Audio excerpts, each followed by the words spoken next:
Okay, yo, yo, yo. Welcome to BlackLight, the new podcast segment from Blackworld. And basically, what BlackLight is doing is we're shining a light on Black and Latinx voices on campus. My name is Anthony Haynes. I'm the treasurer at Blackworld. And today we have our very first special guest, Aminah, also known as DJ Aminah. Thank you for joining us today. He's in the building. I know y'all. Some of y'all probably ain't know. If you didn't know by now, I'm Guyanese as well. So it's so glad to have some Guyanese talent. My second question for you is, what is your talent? My talent is DJing. Okay. And how did you get into DJing? I grew up around DJs since my dad and my uncles and most of my dad's friends have been DJs since before I was born. So I just grew up around the culture and everything. And then my dad started teaching me how to DJ when I was around 7 years old. Okay, my next question is, when did you realize that you wanted to be a DJ? I realized that I wanted to be a DJ after DJing my first event at the age of 10 and seeing how hyped and happy the crowd was, hearing me play music and how I was able to just have a crowd of people dancing around and having fun. I liked being the person that was able to make people happy. Got it, got it, got it. And what keeps you motivated to keep oh wait, I think I just said that already. Yeah, no, wrong question. What keeps you motivated to keep being a DJ? I'm actually motivated by the passing of my uncle Eric, who was also a DJ, and his name was DJ Razorcut, and he was an amazing DJ. And I like DJing with keeping him in mind because it makes me feel closer to him. And I know that if he was still alive today, he would be so happy to see that I'm still pursuing DJing and still excelling at it.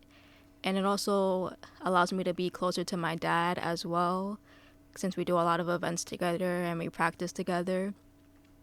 And it just overall keeps us connected and keeps us close to my uncle. Okay, okay. First, let me just say, so sorry for so sorry for your loss. Like, I've personally had a similar experience, with losing my aunt, and that kind of brought me closer to my family. So, just want to say, so sorry for your loss, and I'm pretty sure that your uncle will be really proud of you today. Thank you.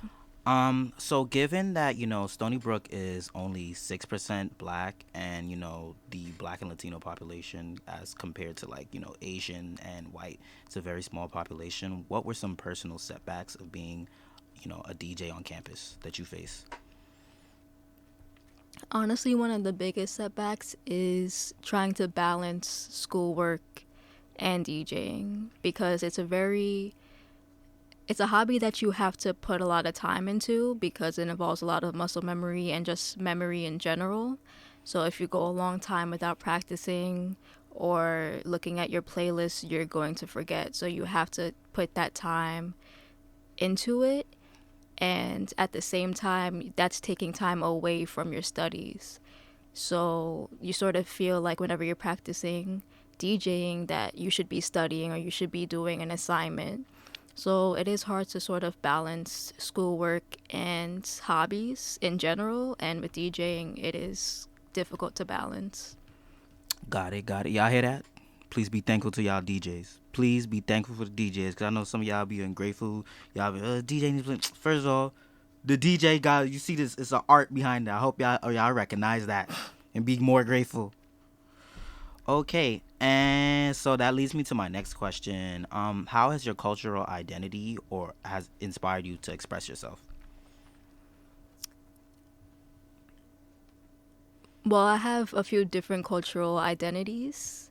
So when it comes to being Guyanese or being West Indian, there's like a different style or different form of DJing. Agreed. When you're playing a West Indian party, when you're playing soca music or dancehall music. And knowing that style or knowing that format brings you it brings you closer to the culture because it's something that other cultures don't have. It's like I don't know if anybody notices this, but like the lasers and the sound effects that we use when we're DJing, those are a part of West Indian culture or Caribbean Oh yeah, culture. definitely. I see that. Please thank the West Indians for please thank us for practically making DJing better. That's not what DJ Aminah said, but it's kind of the truth. But continue. And when it comes to being a black person, DJing is hip hop. DJing is rap. Agreed. If you listen to a lot of songs from the 80s and 90s, the skill and talent of the DJ or the producer on that song is extremely showcased in the song. And sometimes even scratching techniques and beat juggling techniques are played live during the recordings of the songs. And it makes rap and hip hop and DJing be one and the same. Like songs like Rock the Bells by LL Cool J. If you hear that song, and if you're a DJ or you're just familiar with music, you can hear the DJ techniques, the scratching, the beat juggling, the mixing, and all that in the song. Got it. So that also leads me to like my next question as well. Do you feel that being a DJ has connected you to your your many like cultural identities as well as your black identity? It definitely does. It definitely does. Another aspect of DJing is something called dub plates or dubs, and it's when you have an artist that has a song say your DJ name in the song. And a lot of people don't realize how big of a deal it is to have certain songs on dub plate and have a certain artist call your name in a song. So, but it's part of DJ culture, but it's also a part of black culture and Caribbean culture and West Indian culture. And it's something like I said, other people don't have or can't recognize as a big deal because it's a nuance to them. They don't really understand the aspects of that type of music. They don't understand what's being said in dancehall or soca songs. They don't understand patois or any type of other accents. They don't understand those things. So that, like, the music in general is just something that is culturally significant to people like us, black people, West Indian people. Okay. Actually, thank you for shouting out doublets because I just love doublets like so much, especially when I was listening to the Private Ryan mix or any of the Brooklyn DJ mix and you hear they name. I'm like, hold on. Yeah. How y'all? You made it when you got the artist shouting out your name. Okay, and like my next question is, are there any musical genres that you have a preference or like are there like any artists that you like that you are inspired to like meet or that inspire you? I'm going to be honest. My music preference is way different from the music that I DJ or play at a party. Mm-hmm. I wouldn't really like. Obviously, I would be like, I want to meet like Nicki Minaj or like Beyonce, but like my music listening doesn't really contribute to my DJing in some aspects because I don't casually listen to newer music these days. Agreed. No, definitely agree with you on the last part. I feel like music just like I still listen to like some new stuff and everything, but like mostly like I'm casually bumping the Notorious B.I.G. on like a regular and stuff like that. I feel like that kind of like it had like more passion to it and more of like not just a message behind it. Like it was just like I just felt like it was better. Exactly. So like thank you for like pointing that out. And another question that I like have for you is like because you said that you're a mixed race identity, right? Yes. So has that like led to like any like setbacks or like or like have you struggled like with because a lot of people struggle like with like mixed race identity. Have you like personally struggled with it and like has it like affected like who you are like as a DJ and stuff? Well, any mixed race identity that is mixed with black and another identity that isn't black faces the hardships of being black and not that other identity. If you're white, if you have a white dad and a black mom, but you don't look like your white dad, you know, you're going to face those setbacks just because of the way the world is and how people view black people. You know, they're always viewed as different or less than in some cases, right? Mm-hmm. So, and a lot of people don't know, but in the Caribbean, actually, in Guyana and other places, Trinidad, being Dougla is considered less than being, you know, Coolie or being mixed with Portuguese and Guyanese or Chinese and Guyanese. Mm-hmm. Like there has been, you know, a big clash with black people and Indian people in Guyana. Mm-hmm. Mm-hmm. And even though I'm not from Guyana, you know, I wasn't born there, I still face the effects of that living in New York. You know, like you feel like you're disconnected from your Guyanese like culture, or I feel like I'm disconnected from my Indian culture because when people see me, they don't see me as Indian, even though my mom is Indian and I'm very well versed in Indian ethnicity. Mm-hmm. They just see me as a black person. You know, if I went to Guyana tomorrow, they would see me as a tourist. They wouldn't see me as a Guyanese person.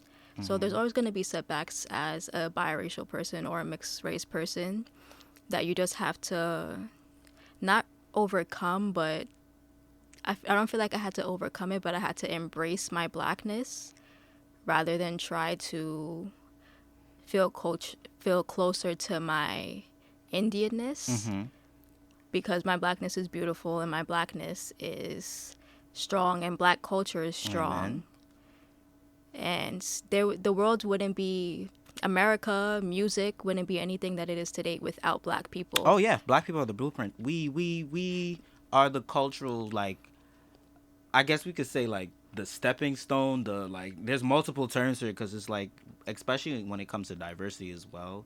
You know, black people have like started like diversity in America, and you know, a lot of people, like, they try not to acknowledge it, or they try not to acknowledge like the major impact that we've made on music, but it's still there. It's not going away because, you know, we are the blueprint, and I'm glad that you brought up, like, you know, your you know, Caribbean identity and your Guyanese identity as well, and like how that affected like you and stuff like that. And you grew up in Brooklyn, right? Or you like spent some of your like childhood in Brooklyn, right? Yeah. So you like were somewhat exposed. Well, not even somewhat. You were exposed to the West Indian community. Like, Yes. Have you been to Labor Day? Yeah, I have. Parkway. Liberty Avenue. Yeah, Richmond Victoria. Hill. Yeah. Sabills, all that stuff. Yes. And it's like, when going back to that, like, you see like the contrast between like the Indo-Caribbean community and, you know, the Caribbean community was like mostly in Brooklyn. So yeah, I'm glad that you brought that up, and I'm glad, you know, you type inspire me right now. I'm not gonna cap. And my next question for you is, do you have any advice for Black and Latinx like creatives that want to express their talent like you do?